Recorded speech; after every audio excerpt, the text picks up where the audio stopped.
ఆ, ఓం శ్రీ గురుభ్యో నమ. 27/4/2025 సంవత్సరము మాస్టర్స్ అనే పాత్ అనే గ్రంథము నుంచి లక్ష్మీ మేడం గారు సంభాషణ చేస్తున్నారు. ఉమ్. మహాత్ములు వారిని చేరు మార్గము. తెలుగులో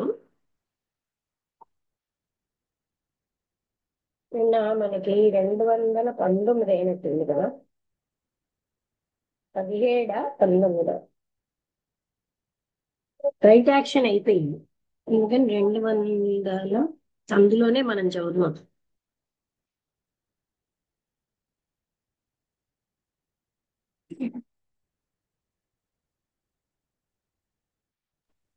మూడు వందల తొమ్మిది పేజీ అయిందమ్మా లాస్ట్ టైం. ఏంటండి?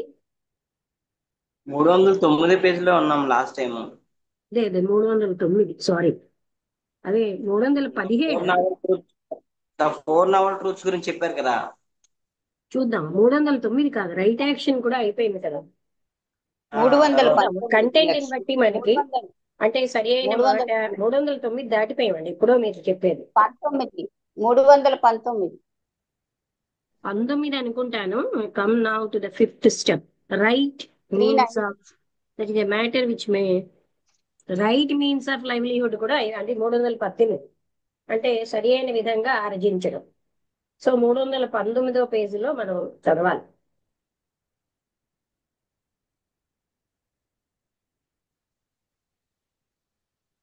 ఒక్కసారి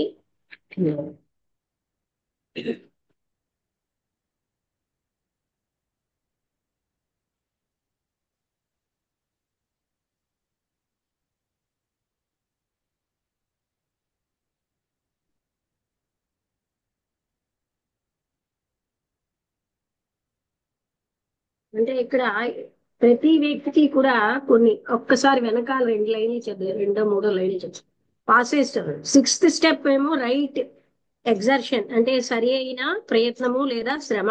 ఇది కూడా మనకి అయిపోయింది. తర్వాతది ఎవ్రీ పర్సన్, ప్రతి వ్యక్తికి కొంత బలం ఉంటుంది. అంటే ఫిజికల్లే కాకుండా మెంటల్ బలం కూడా ఉంటుంది. భౌతికమైనదే కాకుండా మానసిక బలం కూడా ఉంటుంది. మనకి మన రోజున్న పని మన ముందు ఉన్నప్పుడు, అంటే మనం చేయవలసిన పని నో, మనకేం తెలుసు అంటే మన స్ట్రెంగ్త్ దానికని ఉంచుకోవాలి. అందుకని మనం దాన్ని మొదలు పెట్టే ముందే ఏదైనా సరే మన ఎక్కువ అలసిపోతామా ఆ రోజు పనిలో అది చూసుకుంటున్నాం. అంటే అతిగా అలసిపోతే మిగతా పనులు ఏం చెయ్యలేం. అందుకని చెప్పి అది చూసుకునే మనం అలాగే చేసుకుంటాం. అదే విధంగా మనకి కొంత బలం మానసికంగాను ఇచ్ఛాశక్తి ఉంది. మనం కొంత వర్కే చెయ్యాలి ఆ లెవెల్లో. అందుకని మనం జాగ్రత్త ఎక్కడ తీసుకోవాలంటే ఏ విధంగా మన శక్తిని ఖర్చు పెడుతున్నాం. ఇంకా ఇతర శక్తులు కూడా ఉన్నాయి. ప్రతి వ్యక్తికిను ఒక ప్రభావం ఉంటుంది, తన స్నేహితుల మీద, బంధువుల మీద. ఆ ప్రభావం అంటేనే శక్తి. మనం మంచి చేయడానికి ఆ శక్తిని మంచి చేయడానికి వాడుకోవడం చెయ్యాలి. అదే మన బాధ్యత. మనందరి విషయంలో చిల్డ్రన్ అంటే పిల్లలు, బంధువులు, క్లర్కులు, పని చేసేవాళ్ళు, సేవకులు, అందరూ వీళ్ళందరిలో ఒక ప్రభావం అందరికీ ఉంటుంది. ఉదాహరణగా మనం ఏం చేస్తున్నాం అనేది మనం కేర్ఫుల్ గా ఉంటాం, మనం ఏం చెప్తున్నాం అన్నది. ఎందుకంటే మనని చూసి ఇతరులు కూడా కాపీ చేస్తారు. రైట్ ఎగ్జర్షన్, సరి అయిన శ్రమ అంటే మన పనిని ఉపయోగకరమైన విధానాల్లో వేస్ట్ చెయ్యకుండా మన శక్తిని అక్కడ ఖర్చు పెట్టాలి. ఎన్నో పనులు మనం చేయగలిగే ఉంటాయి. వాటిల్లో ఇమీడియట్ గా ఇంకా అర్జెంట్ గా ఇతర పనుల కంటే ఏవి అవసరమో అవి ముందు చేస్తాం. మన శ్రమ అన్నది ఎక్కువ ఉపయోగకరమా కాదా అన్నది చూసి మనం చేస్తున్నాం, చెయ్యాలి. అందరూ ఒకటి చెయ్యాలని ఏం లేదు. అంటే పనిని డివైడ్ చేసుకుని మనలో మనం అలా చేసుకుని చేయడం అన్నది చాలా తెలివైన విషయం. అప్పుడు అంటే మనం దాన్ని ఒకే వేలో చేస్తూ కాకుండా అంటే అందరూ విభజించుకుని చేయడం వల్ల మనం ఏం చేస్తున్నామంటే దాన్ని పర్ఫెక్ట్ గా అంటే ఒక సైడే చేసి మరో సైడ్ వదిలేయకుండా చేస్తాం అనమాట. అంటే ఇది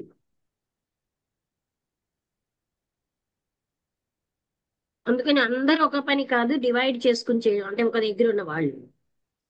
వీటన్నిటిలో కూడా మన రీజనింగ్, కామన్ సెన్స్ ని మనం వాడాలి. సరి అయిన జ్ఞాపకం తర్వాతది రైట్ రిమెంబరెన్స్, అంటే అది 7వ స్టెప్. ఇందులో ఎన్నో ఉన్నాయి. లార్డ్ బుద్ధ ఈ రైట్ మెమరీ కోసం తరచుగా మాట్లాడేవారు. తన ఫాలోయర్స్ ని memory of past incarnations which he himself possessed most fully, అంటే ఆయన by his followers to the men అంటే వ్యక్తులతో మాట్లాడేవారు. వీళ్ళు ఫలానా అని ఆయనకి సంపూర్ణంగా గుర్తుండేది. జాతక స్టోరీస్ లో ఒక పర్సన్ ఒకరి కోసం చెడ్డగా మాట్లాడేటారు. ఆయన తన శిష్యుల వైపు తిరిగి చెప్పారు, ఈ కిందటి జన్మలో నేను ఇతన్ని ఇన్సల్ట్ చేశాను. A person spoke ill of him, ఆయన కోసం చెడ్డగా మాట్లాడితే నేను ఇతన్ని కిందటి జన్మలో ఇన్సల్ట్ చేశాను, అందుకే ఆయన నా కోసం చెడ్డగా మాట్లాడినాడు. నాకు ఇప్పుడు ఆయన అసహించుకునే హక్కు లేదు. నిస్సందేహంగా ఒకవేళ మనకు గుర్తుంటే ఏది జరిగిందో అది కాని మన ముందు, అప్పుడు మనం మన యొక్క ప్రెసెంట్ లైఫ్ ని ఇంకా బెటర్ గా చేసుకుంటాం. మనలో చాలా మంది జ్ఞాపకం, గత జన్మల యొక్క జ్ఞాపకం ఉండదు. కానీ అందువలన teaching as the right memory does not apply to us, అంటే నాకేమి రైట్ మెమరీ పనికిరాదండి, నాకు గత జన్మ జ్ఞాపకం లేదు కదా అని అనడానికి లేదు. మొట్టమొదటిగా దీని అర్థం ఏంటంటే సెల్ఫ్ రికలెక్టెడ్నెస్, అంటే తన తానన్నిటినీ అంటే ఆ రికలెక్షన్ అనేది జ్ఞాపకం అనేది ఉంచుకోవడం. అంటే అర్థం ఏంటి, మనం ఏం జ్ఞాపకం ఉంచుకోవాలి, అన్ని సమయంలో మనం ఏం చెయ్యాలి, మనం ఏ వర్క్ మనం చెయ్యాలి, మన కర్తవ్యం ఏంటి. ఆ అంటే మాస్టర్ కోసం ఏ పనులు, మాస్టర్ కోసం అంటే మాస్టర్ యొక్క వ్యక్తిగతం అని కాదు, పరమ గురువులు ఏ పనులు చెప్తున్నారు అంటే లోక శ్రేయస్సు. అప్పుడు కూడా రైట్ మెమరీ అన్నది reasonable choice, what we shall remember, ఏది మనం గుర్తుంచుకోవాలని అక్కడ కూడా అవసరమే. మన అందరికీ కూడా మన జీవితాల్లో ప్లెజెంట్ థింగ్స్ అలాగే అన్ప్లెజెంట్ థింగ్స్ ఉంటాయి. ఒక జ్ఞాని ఆయన ఎప్పుడు కూడా మంచి విషయాలే గుర్తు పెట్టుకుంటాడు, ఆ చెడుని వదిలేస్తాడు. ఎవరో ఒకరు వచ్చారు, మనతో చాలా రూడ్గా మాట్లాడారు. ఒక మూర్ఖంగా ఉన్న వ్యక్తి జ్ఞాపకం పెట్టుకుంటాడు వారాలు, నెలలు, సంవత్సరాల తరబడి. ఇంకా ఆయన ఎప్పుడు చెప్తూనే ఉంటాడు, అటువంటి వ్యక్తి ఇలా మాట్లాడాడు, ఆ ఫలానా వ్యక్తి నా కోసం ఇలా మాట్లాడాడు, నిర్దయతో మాట్లాడాడు అని చెప్తాం. అది ఎప్పుడు అతని మనసులో ఉంటుంది. కానీ అలా చెప్పడం వల్ల మనకి ఏమిటి లాభం? ఏమీ లేదు. అది అతన్ని మనని అతను ఆయన విసుగేస్తుంది అనమాట. ఆయన keep alive in his mind an evil thought. అందుకని మన కోసం ఒక చెడు ఆలోచనని ఆ వ్యక్తి ఎవరి కోసం అయితే మనం మాట్లాడుతున్నామో వాళ్ళు ఏంటంటే చెడు ఆలోచనని పెట్టుకుంటారు. అందుకే అది తప్పనిసరిగా రైట్ మెమొరీ కాదు. మనం ఏంటంటే వెంటనే మర్చిపోయి క్షమించాలి చెడు ఏదైనా సరే మనకి జరిగిన దాన్ని. అయితే మనసులో గుర్తు పెట్టుకోవాల్సింది ఏంటంటే దయ. మన పట్ల ఇతరులు చూపించిన దయ. ఎందుకంటే వాళ్ళు మన మనస్సుల్ని ప్రేమతో కృతజ్ఞతతో నింపేసేది. ఇంకా మనం ఎన్నో తప్పులు చేస్తూ ఉంటాం, వాటిని మనం గుర్తు పెట్టుకోవాలి. ఇన్ సోఫార్ ఎందుకు గుర్తు పెట్టుకోవాలి, మళ్ళీ అలాంటి తప్పులు చెయ్యకూడదు అని. కానీ అదే ఇలా చేసాను అనుకుంటూ అలా బ్రూడింగ్ కూడా మంచిది కాదు. అందుకని to be always filling our minds with regret and with సారో, మన మనసుని ఏదో పశ్చాత్తాపం దుఃఖంతో నిరంతరంగా నింపుకోవడం కూడా రైట్ మెమొరీ కాదు. పైన ఇచ్చిన టీచింగ్ రైట్ మెమొరీ అన్నది ఏది అంటే ఎస్ఈజి అనే దాంట్లో ఇలా ఇచ్చారు. మనం let us forget the things that vexed and tried us. మనకి విసుగు కలిగించిన విషయాలన్నీ మర్చిపోదాం. మనకి వర్రీ కలిగించేవి, మనని బాధ పెట్టేవి, భయపెట్టేవి మర్చిపోదాం. The hopes that cherished long were still denied us, let us forget. అంటే మనం ఎంతో కాలం ఇవన్నీ గుర్తు పెట్టుకోకుండా మర్చిపోదాం. Let us forget the little slights that pained us. మనకి బాధ పెట్టిన చిన్న చిన్న విషయాలు మర్చిపోదాం. పెద్ద పెద్ద తప్పులు that rankle sometimes yet, ఇంకా మన బుర్రలో ఉన్నవి. The pride with which one lofty one disdained us, let us forget. అంటే మనం ఏంటంటే ఆ గర్వం ఇవన్నిటినీ మనం which come with some lofty one disdained us, అంటే గర్వంతో మనకి అటువంటి పలికిన అవన్నీ కూడా మనం మర్చిపోదాం. ఇంకా ఏంటి మర్చిపోదాం అంటే మన యొక్క సోదరుల యొక్క తప్పులు, వాళ్ళ యొక్క ఎక్కడెక్కడ ఫెయిల్ అయ్యారు అవన్నీ మర్చిపోదాం. మనం టెంప్టేషన్స్ ఈల్డ్ అవుదాం. ఏవైతే మనని మంచి మార్గంలో పెడుతున్నాయో, ఏవైతే దో గ్రీఫ్ బి అన్వెయిలింగ్ కెనాట్ ఫర్గెట్. అంటే ఏదైనా సరే అనవైలింగ్ అంటే మనకి లేనటువంటి ఇప్పుడు బహుశా ఈ గ్రీఫ్ అంటే దుఃఖం, ఇప్పుడు మనకేమీ అది లేదు, అది మనం మర్చిపోలేకుండా ఉంటాం. అందుకని అవన్నిటినీ మనం వదిలేయాలి. But blessings manifold and past deserving, అంటే blessings manifold. Let us forget our brother's fault, అంటే మన యొక్క సాటి సోదరుల తప్పులు, వాళ్ళు ఎక్కడ ఫెయిల్ అయ్యారో అవన్నీ మర్చిపోదాము. మనం ఏమో టెంప్టేషన్స్ కి మనం ఈల్డ్ అవ్వకుండా, yielding to temptation that beset that he perchance though grief be unavailing. అంటే ఆయన మన వైపు మన దుఃఖంలోకి పెట్టినటువంటి ఇవన్నీ కూడా మర్చిపోలేనట్టుగా ఉంటాం. అనవైలింగ్, అవైల్ చేసుకోలేకపోయినవి. ద గ్రీఫ్ బి అనవైలింగ్, ఏ గ్రీఫ్ అయితే మనం అవైల్ చేసి ఉపయోగించుకోలేకపోతున్నామో అలాంటివన్నీ కూడా మనం మర్చిపోలేము. దట్ హీ పర్చాన్స్, బహుశా దో గ్రీఫ్ బి అంటే దుఃఖం అనవైలింగ్, గ్రీఫ్ అన్నది మనకి అవైలింగ్ గా లేకపోయినా మనం మర్చిపోలేకపోతాం. But blessings manifold and past deserving, అంటే మనకి past deserving kind words and helpful deeds, a countless thought, అంటే మనకి ఎంతో దయతో ఉన్న పదాలు, ఉపకారమైన పనులు, అనంతమైనవి, అవన్నిటినీ మన మీద ఉన్న blessings. The fault overcome, the rectitude unswelling, అంటే మనకి జరిగినటువంటి రాంగులు తప్పులు అన్ని వదిలేద్దాం, మంచిని మాత్రం నిరంతరంగా గుర్తు పెట్టుకుందాం. మనం లెట్ us రిమెంబర్ లాంగ్, మనం ఏమిటి జ్ఞాపకం పెట్టుకుందామంటే ప్రేమతో ఉన్న త్యాగం, ఉదారత్వం. వెన్ కొంతమంది ఫ్రెండ్స్ ఉన్నప్పుడు the hand clasp warm and strong, అంటే వాళ్ళు మనకి ఎంతో ప్రేమతో మంది గట్టిగా షేక్ హ్యాండ్ ఇచ్చారంటే అక్కడ ప్రేమతో ఉన్నది. అందుకని అలాంటి ప్రేమని ప్రతి జీవితంలో పవిత్రమైనటువంటి హోలీ లివింగ్ లో ఉన్న సువాసనని అది మనం గుర్తుపెట్టుకుందాం. Whatever things were good and true and gracious, ఏవైతే మంచివో నిజమైనవో, అంటే గ్రేషియస్ అంటే దయతో ఎంతో బాగున్నావు, whatever of right has triumphed over wrong, చెడుని మంచి జయించినటువంటి విషయాలు, what love of God and man has rendered precious, ఏదైతే భగవంతుడి లేదా మనిషి యొక్క ప్రేమ మనకెంతో విలువైందో అదంతా మనం గుర్తుపెట్టుకున్నాం. అంటే ఇక్కడ అని ఒక ఆయన అది అది అంటే అక్కడ ఏం చెప్పారంటే అతను ఎస్ఈజి అనే దాంట్లో ఉన్నాయట ఈ రకంగా, అంటే ఏమి వదిలేయాలి ఏమి గుర్తుపెట్టుకున్నామని.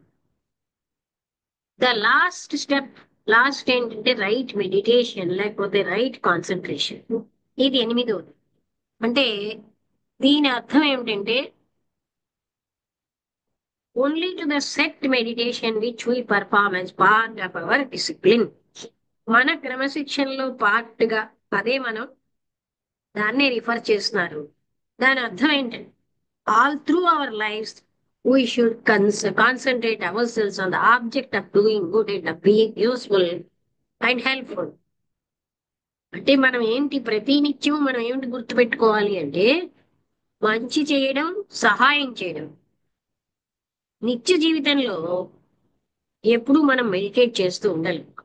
ఎందుకంటే మనకి డైలీ వర్క్ ఉంటుంది, మన యొక్క సామాన్య జీవితాల్లో మనం చేస్తూనే ఉండాలి.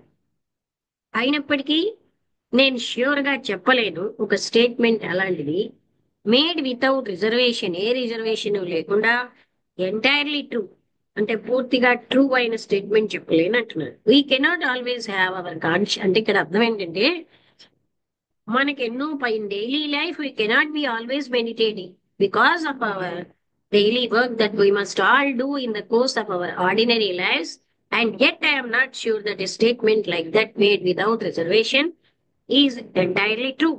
అంటే అన్ని టైముల్లో మనం చేయలేము, ఇది సంపూర్ణ సత్యం కాదు.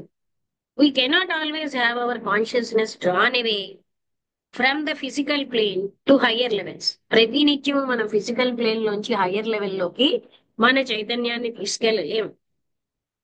అయినప్పటికీ it is possible to live a life of meditation in this sense. అయినా సరే ఒక మెడిటేషన్ తో ఉన్న జీవితం మనం గడపొచ్చు. దట్ ఈ సెన్స్ లో higher things are always so strongly present in the background of our minds. అంటే మన మనస్సుల్లో ఎప్పుడు ఉన్నతమైన విషయాలు ఉండాలి. As I said when speaking about right thought, అంటే రైట్ ఆలోచన ఏదైనా మాట్లాడేటప్పుడు they may instantly come to the front when that mind is not otherwise occupied. ఆ మనస్సు మరో రకంగా ఆక్యుపై కాకపోతే మనం కరెక్ట్ విషయాలు రైట్ టైం రైట్ థాట్ తోటి రైట్ స్పీచ్ ఉంటుంది. మన జీవితం అప్పుడు నిజంగా ఒక లైఫ్ ఆఫ్ సంపూర్ణ మెడిటేషన్ తో ఉంటుంది. హైయెస్ట్ అండ్ నోబ్లెస్ట్ ఆబ్జెక్ట్స్ మీద interrupted now and then by the necessity of putting our thoughts into practice in daily life. అప్పుడు డైలీ లైఫ్ లో కావాల్సిన థాట్స్ వస్తాయి. అంటే నిరంతరంగా ఉన్నత స్థాయిలో ఉన్న విషయాల్ని మన బ్యాక్గ్రౌండ్ లో ఉంచుకుంటే మనం మాట్లాడే మాట అన్ని కూడా ఉన్నతంగా ఉంటాయి. అందుకని అది నిరంతరం మెడిటేషన్ చేసినట్టే. సచ్ హ్యాబిట్ ఆఫ్ థాట్, అలాంటి ఆలోచన అన్నది అది మనని ప్రభావితం చేస్తుంది. Then we see at the first glance such a habit of thought will influence us in more ways, ఎన్నో విధాలుగా. ఫస్ట్ లో మనం చూసిన కంటే like always attracts, like always attracts అంటే అదే రకం వ్యక్తులు అదే వాటిని ఆకర్షితులు అవుతారు. ఇద్దరు మనుషులు అలాంటి లైన్ ఆఫ్ థాట్ ఉంటే వాళ్ళిద్దరూ ఒక దగ్గరికి వస్తారు, వాళ్ళ ఒకరికంటే ఒకరికి ఆకర్షణ వస్తుంది. అందుకనే it may well be that in time a nucleus of those who habitually hold the higher thought will be gathered together. అందుకే ఉన్నత ఆలోచనలు ఆశయాలు అంటే ఉన్న వాళ్ళు ఒక దగ్గరికి వస్తూ ఉంటారు. వాళ్ళు గ్రాడ్యువల్ గా అభివృద్ధి చేసుకుంటారు థియోసాఫికల్ లాడ్జ్యం. At any rate they will draw together their thoughts. వాళ్ళు అలాంటి వాళ్ళే ఒక దగ్గరికి వస్తూ ఉంటారు. వాళ్ళు వాళ్ళ ఆలోచనల్ని పెంచుకుంటారు, అంటే అభివృద్ధి చేసుకుంటారు. ఒకరి మీద ఒకరు రియాక్ట్ అవ్వడం ఇలాంటి విషయాల్లో కూడా. And in that way each will greatly help the advancement of the rest. ఆ విధంగా ప్రతి ఒక్కరూ ఇతరుల అభివృద్ధికి హెల్ప్ చేస్తూ ఉంటారు. అదే విధంగా మనం ఎక్కడికి వెళ్ళినా మనం అదృశ్యమైనటువంటి అతిథులు ఉంటారు మనం, అలాగే దేవతలు, అలాగే ప్రకృతి యొక్క స్పిరిట్స్, నేచర్ స్పిరిట్స్, మనుష్యులు, ఎవరైతే ఫిజికల్ బాడీస్ ని వదిలేసిన వాళ్ళు, వాళ్ళ ఆత్మలు, ఇవన్నీ మనతో ఉంటాయి. The condition of right concentration will attract to us all the best of those various orders of beings. మనకి రైట్ కాన్సన్ట్రేషన్ ఉన్నదనుకోండి, అలాంటి వాళ్ళు మన్ని అంటే మన స్థితిని వాళ్ళందరూ ఆకర్షించబడతారు. అందువలన వేరెవరు మనం ఎక్కడికి వెళ్ళినా మనం ఎప్పుడూ కూడా మంచి పవిత్రమైన ప్రభావాలే కలిగి ఉంటే, అంటే అదృశ్యమైన వాళ్ళు కూడా ఆ కనబడే వాళ్లే కాక వాళ్ళ చేత కూడా మనం ఆకర్షించబడతాం. అంటే ఇక్కడ ఏం చెప్తున్నారు, అన్ని మనం ఏమనుకుంటాం అంటే బతికున్న మనుషులే కాకుండా చనిపోయిన వాళ్ళు కూడా. మేము ఒక ఇంట్లో ఉంటే నేను ఎక్కడ పడుకుంటే ఆ బుర్ర దగ్గర ఫ్రెష్ బ్లడ్ డ్రాప్స్ లాగా పడేది. అయితే అందరూ ఇల్లు ఖాళీ చేసిమని అన్నారు. అయితే నాకు అనిపించింది, బతికున్న వాళ్ళు ఎలా అయితే ముక్తిని కోరుకుంటారో చనిపోయే వాళ్ళు కూడా ముక్తిని కోరుకుంటారు. అందుకని బతికున్న వాళ్ళకే కాదు, చనిపోయిన వాళ్ళకి మనం సహాయం చేయాలి. అంతేగాని ఆ భయపడడం అనేది కాదు. మనలో ప్రేమ ఉంటే అందరి పట్ల మనకి ప్రేమ ఉంటుంది. అందుకే ఎవరైనా మనం మంచి విషయాలు చర్చ జరిగినప్పుడు ఎందరో ఆత్మలు అక్కడికి వచ్చి కూర్చుంటారు, వాళ్ళని వాళ్ళు తరింప చేసుకోవడానికి. అలాగే దేవతలు వస్తారు, అదే చెప్పారు ఇక్కడ. అయితే ఇంకా ఏంటంటే లార్డ్ బుద్ధా యొక్క టీచింగ్ ఫస్ట్ సెర్మన్ లో ఇదే. ఆ టీచింగ్ అనేది world wide kingdom of righteousness, అంటే మొత్తం ధర్మ సామ్రాజ్యం స్థాపించబడింది.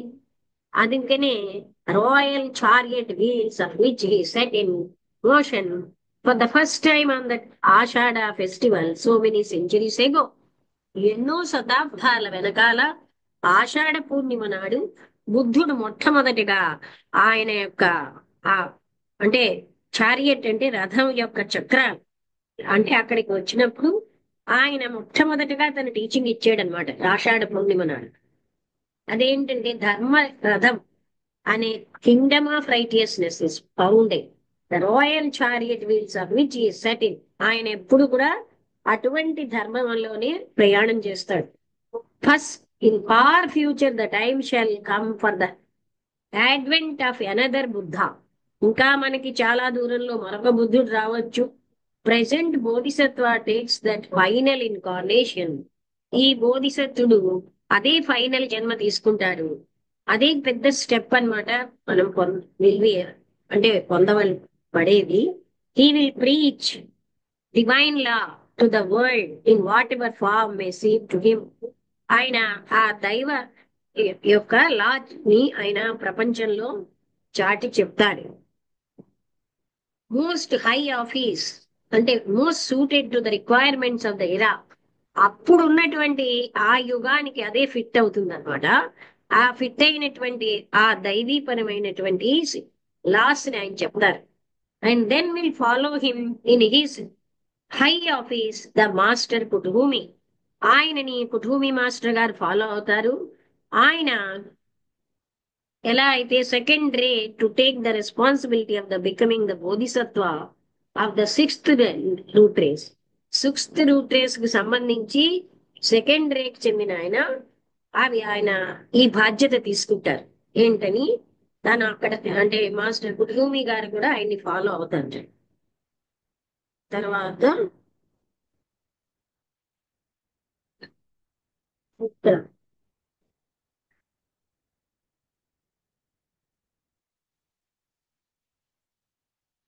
The power in the triangles the lord of the world. అంటే ఇందులోనేమో ఆ అవర్ వరల్డ్, మన ఈ ప్రపంచం అన్నది ఆధ్యాత్మిక కింగ్ అన్న ఆయనతో గవర్న్ అవుతుంది, అంటే రూల్ చేయబడుతుంది. One of the lords of the flame who came long ago from Venus, శుక్రగ్రహం నుంచి లార్డ్స్ ఆఫ్ ఫ్లేమ్, ఫ్లేమ్ అంటే జ్వాలకి సంబంధించినటువంటి ప్రభువు వచ్చాడనమాట. ఆయనే స్పిరిచువల్ కింగ్. ఆయనని హిందూస్ ఏమో సనత్ కుమార అంటారు. The last word being a title, అంటే ఈ కుమార అన్నది ఒక టైటిల్ అనమాట. Prince or ruler. Other names given to him are the one initiator, ఆయనకే వన్ ఇనిషియేటర్ అని, వన్ వితౌట్ ఎ సెకండ్, రెండో వాడు లేడుని, ఇటర్నల్ యూత్ ఆఫ్ 16 సమ్మర్స్, ఇలా పిలుస్తారు. అంటే శాశ్వతమైనటువంటి యంగ్స్టర్ అనమాట. 16 సమ్మర్స్ గడిచినా, అండ్ ఆఫెన్ అంటే 16 ఏళ్ల వయసులోనే ఉండిపోతాడు. Often we speak of him as the lord of the world, జగత్ ప్రభువుగా పిలుస్తాం. He is the supreme ruler in his hand and within his actual aura lies the whole of his planet. ఆయన చేతిలో, ఆయన ఆరాలో మొత్తం ఈ గ్రహం యొక్క మొత్తం అంతా ఉంటుంది. హీ రీప్రజెంట్స్ ద లోగోస్, ఆ పరమాత్మ తత్వాన్ని ఆయనే రిప్రజెంట్ చేస్తారు. As far as this world is concern and directs the whole of his evolution. ఆయన ఈ జగత్తుకు సంబంధించి ఆయనే ఈ మొత్తం ఇవల్యూషన్ అంతటినీ కూడా ఆయన డైరెక్ట్ చేస్తారు.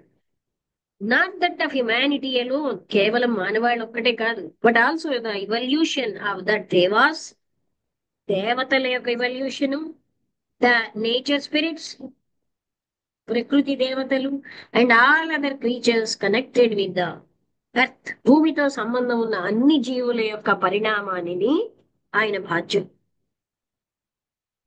Who uses our world as a physical body, ఆయన మన జగత్తుని భౌతిక శరీరంగా యూజ్ చేసుకుంటాడు. ఆయన మనసులో ఈ అంటే holes the whole plan of evolution, మొత్తం పరిణామం ప్లాన్ అంతా ఒక హై లెవెల్లో, of which we know nothing, ఆయనకు ఉంటుంది ఆయన మనస్సులో, కానీ అది మనకి ఏమీ తెలియదు. హీఈస్ ద ఫోర్స్, ఆయన శక్తి అయి ఉన్నాడు. Which drives the whole world machine, ఈ వరల్డ్ మెషిన్ అనే దాన్ని డ్రైవ్ చేసే శక్తి అయి ఉన్నాడు అనమాట. The embodiment of the divine will, ఆ దైవ ఇచ్ఛ అన్న దానికి మూర్తీభవించి ఉన్నాడు. ఆ ఈ ప్లానెట్ మీద ఉన్న దైవ ఇచ్ఛ అండ్ స్ట్రెంగ్త్, బలము, ధైర్యము, నిశ్చయము, పట్టుదల, అన్ని రకాలైన లక్షణాలు అవి ఆయనలో ప్రకటితం అవుతూ ఉంటాయి. లైవ్స్ ఆఫ్ మెన్, మనుషుల జీవితాల్లో, అలాగే రిఫ్లెక్షన్స్ ఫ్రమ్ హిమ్, ఇవన్నీ ఆయన నుంచి వచ్చినవే. మనుష్యుల జీవితాల్లో ఇవన్నీ ప్రదర్శించబడుతున్నవన్నీ ఆయన చైతన్యం అనేది ఎంతవరకు వ్యాపించి ఉంటుందంటే, that it comprehends at once all the life on our globe. మన ఈ భూమి మీద, ఈ గ్లోబ్ లో ఉన్న మొత్తం జీవితాన్ని అంతటినీ అవగాహన చేసుకుంటాం, అంతగా వ్యాపించి ఉంటుంది. ఆయన చేతుల్లో పవర్స్ సైక్లిక్ డిస్ట్రక్షన్, అంటే వినాశనానికి కావలసిన శక్తులు ఉంటాయి. He wields Fohat in its higher forms. Fohat అనేది ఒక ఎనర్జీ, అది హయ్యర్ ఫార్మ్స్ లో ఆయనకు ఉంటుంది. ఆయన can deal directly with cosmic forces, విశ్వంలో ఉన్న ఫోర్సెస్ ని ఆయన డైరెక్ట్ గా అవుట్ సైడ్ అవర్ చైన్, ఈ చైన్ కి బాహ్యంగా కూడా ఆయన డైరెక్ట్ చేయగలరు. ఆయన పని అన్నది బహుశా మానవాళితోటి రాదర్ దాన్ విత్ ఇండివిజువల్స్, వ్యక్తిగా కాకుండా ఒక్క మానవాళ్ళంతటితోటే ఉంటుంది.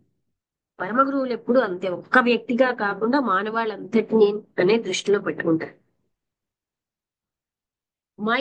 When he does influence my single person, we are told that it is through the Atma and not through the ego that his influence is brought to bear. ఆయన యొక్క ప్రభావం మన మీద ఉన్నదంటే ఆత్మ ద్వారానే గాని ఈగో ద్వారా కాదు అంటున్నారు. At a certain point in the progress of an aspirant, ఒక సాధకుడి యొక్క అభివృద్ధిలో ఒక పాయింట్ లో ఈ మార్గంలో is formally presented to the lord of the world. ఆయన్ని ఈ జగత్ ప్రభువుకి ఇవ్వబడతారు.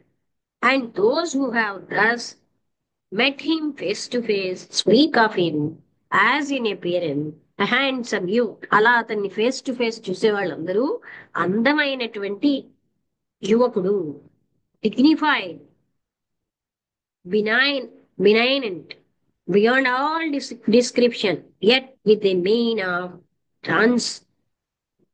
omniscient, inscrutable majesty, conveying such a sense of resistless power that some have found themselves unable to bear his gaze and have veiled their faces in awe.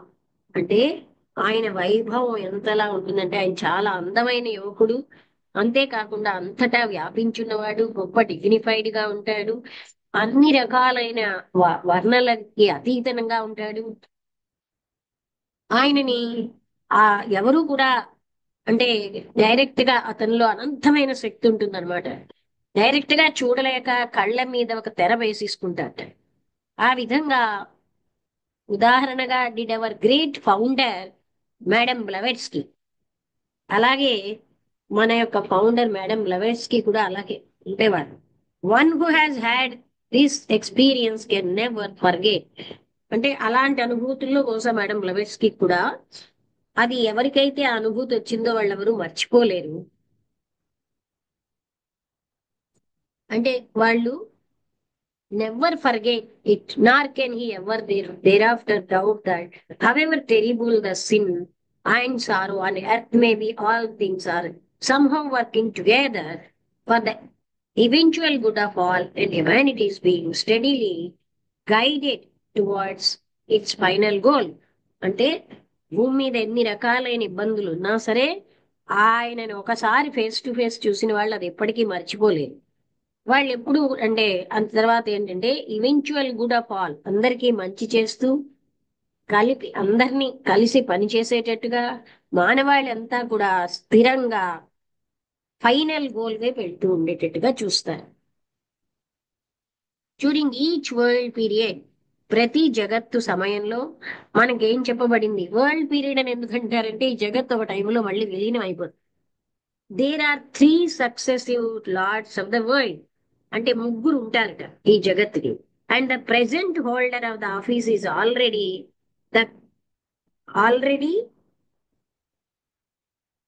The third. ఇప్పుడు present ఏమో మూడో ఆయన ఉన్నారట.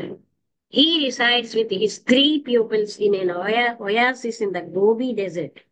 తన ముగ్గురు శిష్యులతో ఆయన గోబీ డెజర్ట్ లో శంబల్లా అన్న దగ్గర ఉంటారట. Often spoken of as the sacred island, పవిత్రమైన ఐలాండ్ అని దాన్ని పిలుస్తారు. In remembrance at the time when it was an island in the central Asian sea. ఒకప్పుడు అది సెంట్రల్ ఏషియన్ సీలో ఐలాండ్ గా ఉండేది.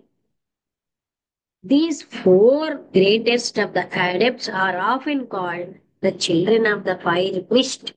ఈ నలుగురిని కలిపి ఫైర్ మిస్ట్ అంటే పొగమంచు, ఫైర్ అంటే అగ్ని పొగమంచు యొక్క పిల్లలు అంటారు. Since they belong to an evolution different from hours, వాళ్ళ ఎవల్యూషన్ మన దానికంటే వేరేగా ఉన్న దాంట్లోంచి వచ్చింది. అంటే వాళ్ళు వీనస్ నుంచి వచ్చారు అని అంటే మన పరిణామానికి వాళ్ళ పరిణామానికి తేడా ఉంది. వాళ్ళ శరీరాలు మానవ రూపంలో ఉన్నా చాలా వేరేగా ఉంటాయి మన శరీరాల కంటే. Constitution being rather garments assumed for convenience than bodies in the ordinary sense. వాళ్ళు వేసుకున్న దుస్తులు గాని, since they are artificial and their particles do not change.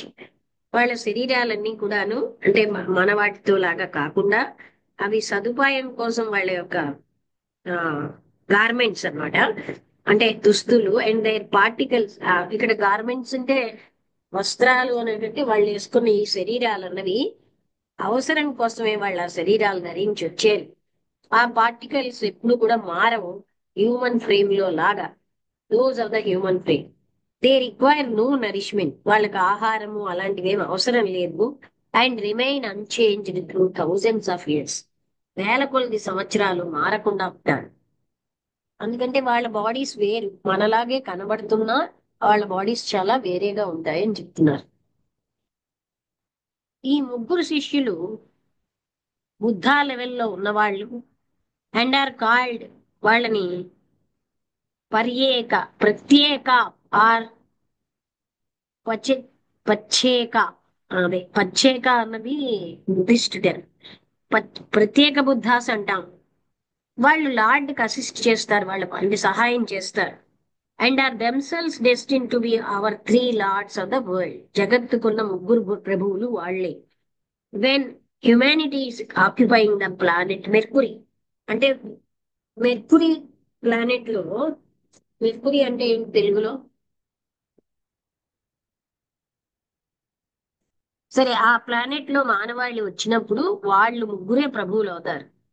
Once in every 7 years, 7 ఏళ్లకు ఒకసారి lord of the world conducts at Shambhala a great ceremony somewhat similar to the Vaisakhi event. Vaishakha festival లాగే 7 ఏళ్లకు ఒకసారి ఒక సెరిమోనీ చేస్తారు శంబల్లో. But on a still grander scale and of a different type. Vaisakhi festival కంటే grand గాను వేరేగాను ఉంటుంది. When all the adepts and even some initiates below that grade are invited. పరమ గురువుల్ని, కొంతమంది ఇనిషియేట్స్, ఎవరైతే పరమ గురువుల కంటే తక్కువ స్థాయిలో ఉన్న వాళ్ళని పిలుస్తారు. And have thus an opportunity to come into touch with their great lord leader. ఆ విధంగా వాళ్ళకు ఒక అవకాశం వస్తుంది ఆ వాళ్ళ యొక్క గొప్ప ప్రభువుని కలవడానికి. ఒక్కొక్కప్పుడు ఈ deals only with the heads of the official hierarchy. Official hierarchy యొక్క హెడ్స్ తోటే ఆయన కలుస్తారు. Except when for special reasons he summons others to his presence. ఎప్పుడూ ప్రత్యేకమైన కారణాల వల్ల అందరినీ రమ్మంటారు. అందరూ అంటే పరమ గురువుల్ని, వాళ్ళకంటే తక్కువగా ఇనిషియేషన్ పొందిన వాళ్ళని. ఈ ఎగ్జాల్టెడ్ పొజిషన్ అనే ఆ spiritual king is been describe in the secret doctrine. Secret doctrine లో కూడా ఆ కింగ్ యొక్క గొప్ప స్థితిని వర్ణించారు. It is there stated that as the ages pass, the great steps which we now record